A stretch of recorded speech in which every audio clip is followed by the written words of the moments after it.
Paano nga ba gumawa ng calendar 2025 na hindi mo na kailangan mag-edit? So, ang gagawin mo lang dito ay iselect yung picture na ilalagay mo doon sa calendar na gagawin mo. Open natin ang Google. Then dito sa search bar, search natin ang Photofania. Then dito tap natin ito. Then dito pindutin nyo lang itong calendar. And then dito scroll up nyo lang. Tap nyo itong arrow down na nandito sa year. Then, nasa sa inyo kung ang gusto nyong gawing calendar ay yung tig-isang pages ng bawat buwan. Select nyo lang itong January, February, ganyan. Pero kung ang gusto nyong gawin ay yung buong taon na, select nyo itong year.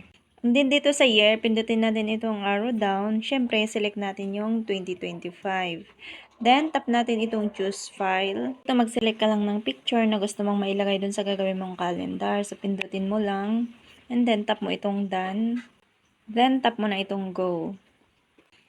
At ayan, meron ka ng calendar 2025 na may picture mo. And then, pindutin mo na itong arrow down na nandito sa taas para ma-download mo. At makikita mo na siya sa inyong gallery. And then, pwede mo na siyang ipaprint sa magandang papel.